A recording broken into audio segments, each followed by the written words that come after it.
Hello everyone, welcome back. Thank you so much for joining me. So today, I want to have a quick word of you. Don't believe everything you see online. Now, I know that's a given, but let's talk about some scams I guess we are seeing from all areas of the internet. TikTok, mainly. I was gonna list off some other places, but let's be real. We all know who the main culprit of false information is. So let's talk about some scams that influencers are trying to sell you.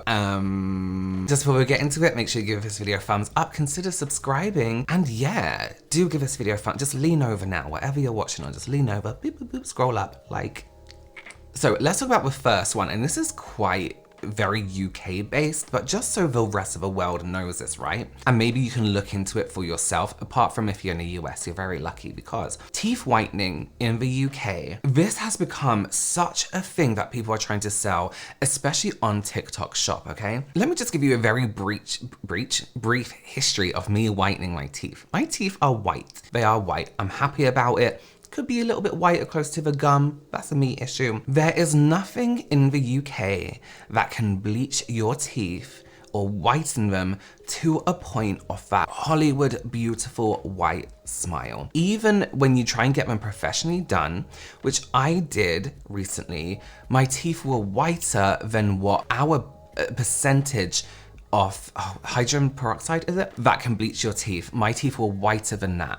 It couldn't even bleach my teeth whiter than what they are now because it's illegal in the UK, right? So any of these UK brands that are trying to sell you their product as teeth whitening, yes, it may help a little bit, but it isn't the results that you see people online with. Now, people are talking to you with these bright, white teeth and pretending that they use like these whitening strips that cost like £11. Apart from that one time recently when I got them whitened, my teeth were white before, I have never used anything other than pressed whitening strips from the US. Now I had to get them delivered in, shipped in. I go and stock up on them whenever I'm in the US because even the percentage of hydrogen peroxide on those isn't allowed in the UK. They were selling them on TikTok Shop, but a lot of people complaining they were getting fakes basically, and you can buy them in batches, but please do be careful where you buy your teeth whitening products. Which ones you're buying, make sure they're genuine. There have been instances of people buying crest strips and if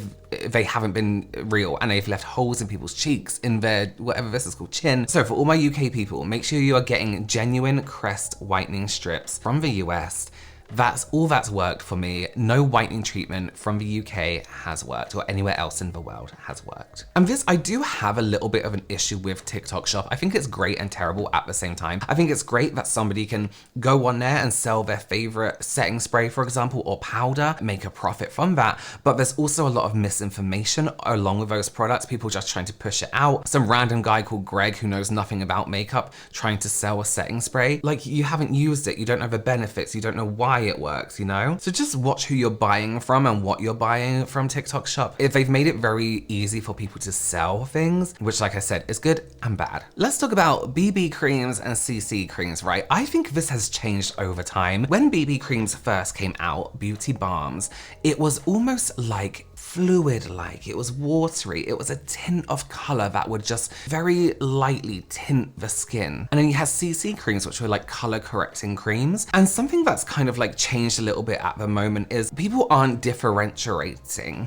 between a lightweight foundation and a beauty balm or CC cream. A lightweight foundation, a lot of the time, I've used a lot of BB creams, CC creams. A lot of times I don't want to wear heavy makeup, which is actually all the time. I don't want to wear a lot of makeup, so I will reach for a CC cream or BB cream. I'm gonna say that a lot. And then it ends up just being a lightweight foundation. So there's been times I've gone off recommendations that I've seen like an influencer be like, oh, this is the best CC cream, really lightweight, it looks like nothing on my skin, looks great. And then I get it and I use it and like, this is lightweight foundation. This is a light coverage foundation. So let's just settle this, right? A BB cream is a beauty balm or blemish balm, some people call it. It's gonna be slightly heavier than, let's say, a tinted moisturizer, which is more skincare focused, added benefits, but also your beauty balms should have some added benefits in there as well, just to even out complexion. That's all a beauty balm does, is even it out, a little bit of coverage, usually has some SPF, something like that, is lighter than a lightweight foundation or light coverage average foundation. So a CC cream is like a color correcting cream. So sometimes they actually do come just purple, orange, you know, those basic color correctors, redness,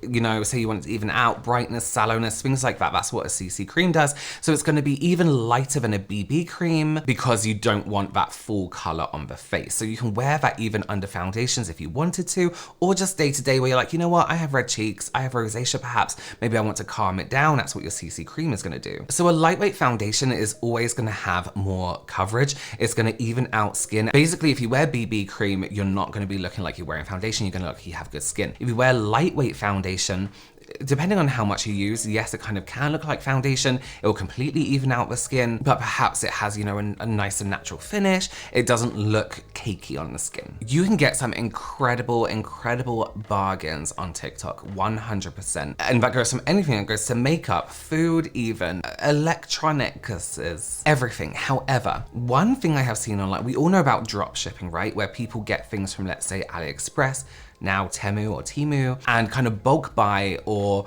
they can order it straight from there, delivered straight to you, and they can even customize these products. A lot of the stuff you see on TikTok Shop, you can go onto places like AliExpress and find the exact same thing for a lot cheaper. People sell things. For example, this tripod, right? I ordered this tripod from TikTok. Yes, I fell for it, but I thought it'd be great for when I'm like in hotel rooms. Maybe I want to do an Instagram live, a TikTok live, or film something. It was a normal tripod, put your phone in the middle here, and then it had two little ring lights at the side. I ordered it from TikTok Shop. It was pricier than it should have been, but not majorly pricey. That's why I was like, bargain. After I ordered, out of curiosity, I went onto AliExpress and the same thing was there for half a price, maybe even less. And yes, I know it could be the other way around where people on AliExpress might copy the image off that product being sold and then send you something a little bit different and not the same, but this really was exactly the same thing. Same images, same everything, I just paid double. So do be wary when you're shopping online, whether it's like a bag or something like that, that isn't a brand or, you know, particularly well-known brand, and just see how much it's going for in other places. Even if you have to wait an extra week for it to come, sometimes it's worth saving a little bit of money here and there. Save your cash. Save your cash. I feel like it's a year for it. Now, we need to talk about something very, very particular, right?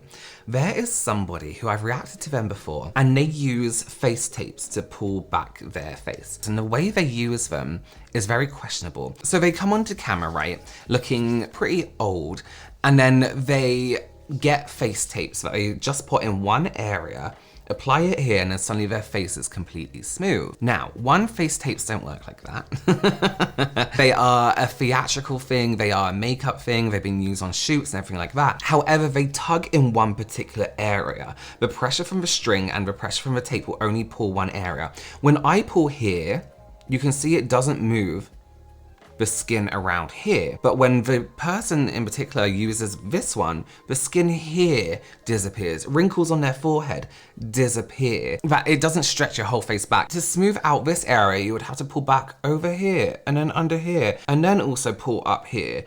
And, you know, and do loads of pulling in loads of different areas. The one thing that troubles me about this is a link to buy the face tapes in their bio, which I think is really, yes, you kind of have to be unknowledgeable, let's say, on things to think that this is real, but people do. You'll be so surprised what people believe in terms of what they're being shown online. And I have to mention here as well, I don't think that the creator of this content is intentionally out there trying to sell products and pull the wool over people's eyes, because it's so obviously fake, and I think they know that too, to a point where if people believe it and if people are like, oh my god, you're lying, it's kind of like look stupid on them, you know what I mean? Because it's so obviously fake. But this is kind of more of a warning. If you've kind of grown up with social media as your sales point, you kind of maybe don't know what's real and what isn't as much as maybe some other people do. So it's kind of just a warning to look into things that little bit more before you believe them. Okay, everyone, thank you so much for joining. Remember not to believe everything you see online. Sometimes a little Google search or a little deeper dive into things really can help. Thank you again for joining me. Give this video a thumbs up. Let me know if there's anything you've fallen for down below in the comments. Don't let me be alone. See you soon. Bye.